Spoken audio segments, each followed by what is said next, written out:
श्री स्वामी समर्थ. ऋषी पंचमी व्रत कथा. एकदा पावसाळ्यात त्याची पत्नी शेतीच्या कामात गुंतलेली असताना तिला मासिक पाळी आली. तिला मासिक पाळी येत असल्याचे कळले, तरीही तिने घरातील कामे करणे सुरूच ठेवले.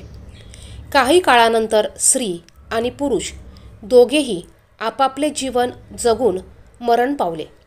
जयश्री कुत्री बनली आणि मासिक पाळी येणाऱ्या महिलेच्या संपर्कात आल्याने सुमित्राला बैलाची योनी मिळाली.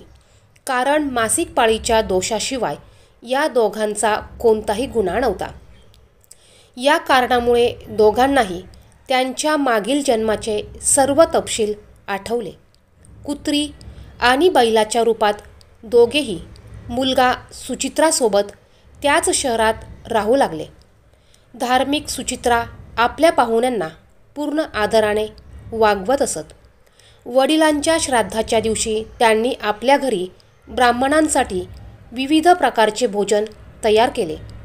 त्यांची पत्नी काही कामानिमित्त स्वयंपाकघराबाहेर गेली असता एका सापाने किचनच्या खिरीच्या भांड्यात विष टाकून उलटी केली. कुत्रीच्या रूपातील सुचित्राची आई दुरूनच सगळं पाहत होती. त्याच्या मुलाची सून आल्यावर त्याने आपल्या मुलाला ब्राह्मण हत्येच्या पापापासून वाचवण्यासाठी त्या भांड्यात तोंड घातले. सुचित्राची पत्नी चंद्रावती हिला कुत्र्याचे हे कृत्य दिसले नाही आणि तिने चुलीतून जळत लाकूड काढले आणि कुत्रीला ठार केले. बिचारी कुत्री मार खाऊन इकडे तिकडे पळू लागली. सुचित्राची सून त्या कुत्रीसोबत किचनमधला सर्व कचरा फेकून देत असे, पण रागाच्या भरात तिने तोही फेकून दिला. सर्व अन्नपदार्थ फेकून दिल्यावर भांडी साफ करून पुन्हा अन्न शिजवून ब्राह्मणांना खाऊ घातले. रात्री भुकेने व्याकुळ झालेली ती कुत्री बैलाच्या रूपात राहणाऱ्या तिच्या पूर्वीच्या पतीकडे आली आणि म्हणाली, हे भगवान, आज मी भुकेने मरत आहे. माझा मुलगा मला रोज खायला द्यायचा, पण आज मला काहीच मिळाले नाही.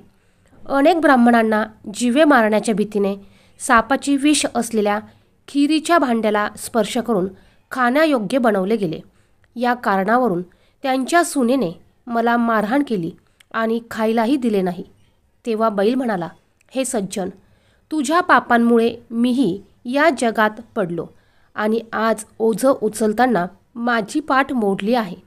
आज मीही दिवसभर शेत नांगरत राहिलो.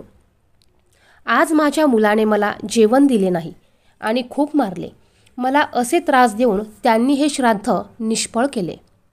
सुचित्रा आपल्या आईवडिलांचे हे शब्द ऐकत होती. त्याच वेळी त्याने दोघांना पोटभर जेवू घातले आणि नंतर त्यांच्या दुःखाने दुःखी होऊन जंगलाच्या दिशेने निघाले. त्यांनी वनात जाऊन ऋषींना विचारले की माझ्या आईवडिलांना कोणत्या कर्मामुळे ही खालची अवस्था झाली आणि आता त्यांची सुटका कशी होईल. तेव्हा सर्वात्मा ऋषी म्हणाले, त्यांच्या उद्धारासाठी पत्नीसह ऋषी पंचमीचे व्रत करा आणि त्याचे फळ आई वडिलांना द्या. भाद्रपद महिन्यातील शुक्ल पंचमीला मुखशुद्धी करून दुपारी नदीच्या पवित्र पाण्यात स्नान करून नवीन रेशमी वस्त्रे परिधान करून अरुंधतीसह सप्त ऋषींची पूजा करावी. हे ऐकून सुचित्रा आपल्या घरी परतली आणि पत्नीसह त्यांनी विधीप्रमाणे पूजा व्रत पाळले. त्यांच्या या सद्गुणामुळे आई वडील दोघेही प्राणीजातीपासून मुक्त झाले. म्हणून जी श्री ऋषी पंचमीचे व्रत भक्तिभावाने पाळते ती सर्व ऐहिक सुख भोगून वैकुंठाला जाते. धन्यवाद. श्री स्वामी समर्थ.